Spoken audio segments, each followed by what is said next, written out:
Some of you that watch my channel didn't grow up during the original release of Star Wars. Sorry about that. And today, I'm going to make it even worse for you because I'm going to tell you about 10 things you just will not understand if you wasn't there during the original run of the original trilogy. Welcome back to the Junk Room, everybody. It's me, the Junkman, coming back at you with another video. What are we going to talk about today? Well, you know that. You saw the thumbnail, you saw the title, you saw the little teaser at the beginning. But we're going to talk about things you just don't understand if you wasn't there during the original release of Star Wars. Maybe you got into Star Wars in the early 90s thanks to video cassette tapes. Maybe you got into Star Wars because of the prequels. Hell, maybe even the sequels. Well, you can love Star Wars, but these things here you just won't understand unless you were there. If you're one of those 90 kids that's going to tell me, oh, the 90s were great. We had the best cartoons ever. We had Hey Arnold. Oh, we had the Rugrats. Spare me. I grew up in the 70s and the 80s. The best time to grow up. In the 70s, not only did we have great cartoons like Hong Kong Phooey, we had live action shows in the morning like the New Zoo Review, H&R Puffin Stuff, the Banana Splits. Did you have Banana Splits? No, I don't think you did. Not in the 90s. And in the 80s, we had the great cartoons. It was better than Hey Arnold or Rugrats. I mean, we had video games, arcade games. Yeah, we played video games at arcades. We didn't play them in our house. Well, we did, but we didn't play them all the time, exclusively at our house. But we had arcade games turned into cartoons. There was even a Cuba cartoon. And believe it or not, a Rubik's Cube cartoon. Yeah, they turned that into a Rubik's Cube. We had all kinds of great cartoons. Dungeons and Dragons, He-Man, G.I. Joe, Transformers. All the stuff you love today, we grew up on it. Anyway, we're going to look at 10 things that you just don't understand when it comes to Star Wars if you wasn't there during the original run. So let's just start with 1977. If you wasn't there in 1977, you don't believe the hype. Now, I was really young. It's hard for me to remember much of the hype, but I can remember the hype. I can remember getting excited because seeing anything on Star Wars, on TV about Star Wars was great. News articles, it blew people's mind. This was Star Wars fever. There's a time where there's before Star Wars, 1976, and then after. Changed the landscape, changed the movies. I know, you got your Harry Potter changed cinema. No. Jurassic Park changed cinema thanks to that CG. No, don't give me that. No. The Matrix, man, slow motion bullets. No. They might enhance the movies, but nothing changed cinema as much as Star Wars did in 1977. I mean, I guess before that you had, when they added sound, that was a big thing, added color, but 1977, at least in the pop culture world, changed everything. How movies were marketed, how movies were made, you name it, Star Wars changed it. Unless you were there in 77, it's really hard to understand. I guess if you're even older and you know the time before Star Wars, you really saw it different. But I can't imagine falling in love with Star Wars on video cassette tape in the 90s and getting the same feel of how huge this was. You go to school one day, nothing Star Wars. Went to school the next day, almost everyone had a Star Wars shirt. It was crazy. And number 9 on the list is waiting. This appears on the list more than once because we did a lot of waiting. Do you know how it was to wait 3 years for a new Star Wars movie? Seemed like forever. You went to see A New Hope. Well, we called it Star Wars. And you got so excited. There wasn't anything else to look forward to for 3 years. Then Empire Strikes Back came. You had to wait 3 more years. I mean, we had to wait a long time between movies. And we didn't have the internet to get on and talk about it. We had to just find people that liked Star Wars too and talk about it, play with our toys, try to interact, read the comics. Anything we could to fill that void, waiting 3 years. I see some of you young kids online, you complain when you have to wait like 3 or 4 months between a television show season. You wouldn't have been able to handle it back then. And let's talk about another. And this is kind of related to waiting. Luke finds out who his pappy is, and it's Darth Vader. Now, if you first watched Star Wars in the 90s or whenever, you saw that scene, Luke, I'm your father. Well, I know he doesn't say Luke, I'm your father, but you know what I mean. He didn't say that. He says, I am your father. And guess what? You pop in Return of the Jedi and watch it and find out if it's true or not. We had to wait 3 years, and it was a lot of debate. I debated with my brother. I debated my parents, but they was like, what is a Darth Vader? I debated with anybody I could. Hell, I even talked to a tree in the woods one time about it. I just couldn't accept that Darth Vader was Luke's father. I thought for sure it was some kind of lie, some kind of trick to get him to join him. And then I started thinking it was true, and for a couple months I thought it was true, then I go back to it's not true. It was an exciting time.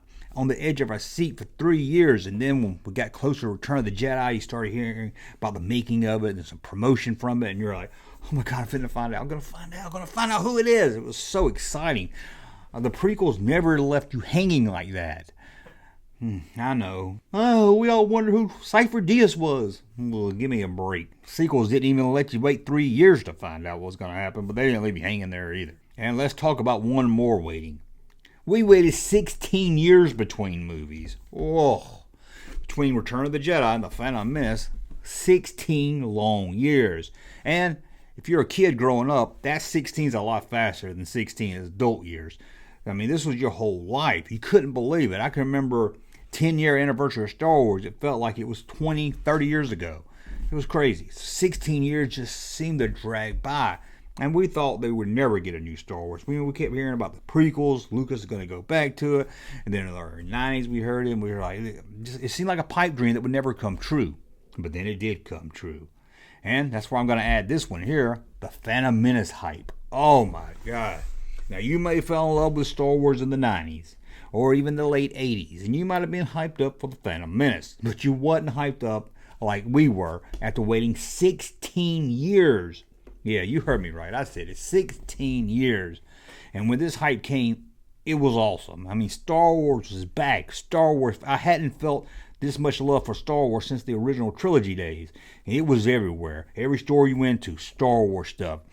Every time you turned on the TV, they were talking Star Wars and news programs. Everything was Star Wars. The hype was real for the Phantom Menace. And it was great. Here's another one you probably can't relate to. The Clone Wars. I know you young kids. Oh, I know what the Clone Wars is. Well, we didn't. And we love that. We love that we didn't know. Obi-Wan says the Clone Wars. We know it was a war. We didn't even know it was about clones. We didn't know what it was about. We made up our own stories about it. And that was exciting. We didn't need the backstory. Half of the fun of Star Wars, at least for me, was we felt like we were just dropped in the middle of this world. We didn't need to know the Clone Wars. We didn't know what all needed to happen. It was exciting. Now, when you young kids hear the word Clone Wars, go to a cartoon straight in your head. Huh. We would have laughed at you if you said the Clone Wars was a cartoon. But sadly, it became a cartoon. And let's talk about the toys. First, the original trilogy toys. Whew. Now, I know you kids today, or growing up in the 90s, you had toys, but you can't understand how popular Star Wars toys was unless you were there. Every kid had at least one Star Wars toy, more than that. Even kids that didn't care about the movie, or those kids that went to see the movie, 2 months later they were back into playing baseball or whatever, they still had toys. Girls that was like, I don't really care about Star Wars, I like Xanadu. They at least had a 3PO and a R2 action figure. Everybody had something Star Wars. It was massive. The toys were massive. I mean, they sold more toys than there were kids in the United States in the first year. Crazy, crazy, crazy, crazy. Let's talk about the dark times. Whew. I know you think the dark times when you have to wait a year for the next season of Mandalorian. No. We had to wait between those 16 years. Now, there was some time in there that didn't want a full 16 years. But after Return of the Jedi, you really had nothing in the late 80s. I mean, you had Star Tours, but you had nothing to really hype you up for Star Wars. It was a sad time. But at least in the early 90s, you had the return of Star Wars in the comic book form, and then you had Heir to the Empire, and some excitement was building back into Star Wars. And I can't explain to you, if you wasn't there, if you didn't grow up on the original trilogy, how it felt to walk into a store and see Heir to the Empire book, to see something with Star Wars on it. It blew your mind. Then 1995 came, the action figures were back, Star Wars was slowly coming back, and it was great. And speaking of slowly coming back, here's another one for you. The hype for the special edition. Man, sure, we've seen Star Wars billions of times on VHS, maybe even Laserdisc. Who knows? Maybe even Beta. But it was nothing like going to the theater and seeing Star Wars. That's what it was made for the theater. And here was a chance to finally get to see some deleted scenes, like the Jabba scene. I know it's horrible the way Jabba looks, but at the time we didn't care. The special edition, there's flaws in it now, but at the time we were so hyped up. I can remember getting online and downloading a trailer after about 4 hours, about this big, and it's still one of the best trailers when it comes to Star Wars ever made. Love that trailer. But you were so hyped. Star Wars is back, baby. Star Wars was back. Whew. Now, before I tell you about the last that you'll just never understand, I want to remind you, you become a member and support this channel, a YouTube member or a Patreon member.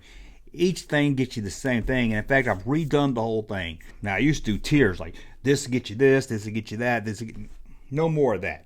One flat membership, $2. Now, you can become a supporter at a higher level.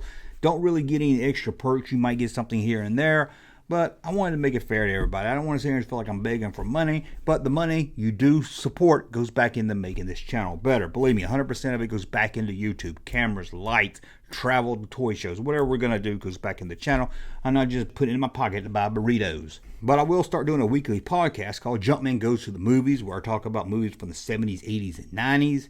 We're going to do longer extended videos just for members, bloopers when I can. I don't mess up too much. It's commentary videos and more. And again, now it's all just $2 a month. That's all we're asking, $2 a month. I don't know why I'm saying we. I guess Larry's going to get a cut of it. It's $2 a month. Patreon or YouTube, either one you want. Link will be in the description of this video. And if you want to support without giving money, just share the videos. That means a lot also. Or just watching the videos and giving it a thumb up. Now let's talk about one more thing that you probably don't understand if you wasn't there. Sharing the love of Star Wars. Now, like I said, we all grew up. Star Wars was huge. We go to school. Everybody was talking about Star Wars. But after a few months, that did start to die down. But it was so great when you found that one kid that was just still passionate about Star Wars a year after it came out like you were. You could share your love. You go to his house, play Star Wars figures with him. He would have a ship you didn't have. You would have a ship he didn't have, and you would just play Star Wars, take him home, and you would go to the school, and he would talk about his theories of Luke and Vader being related. You would tell your theories about who the other is. It was just a great time.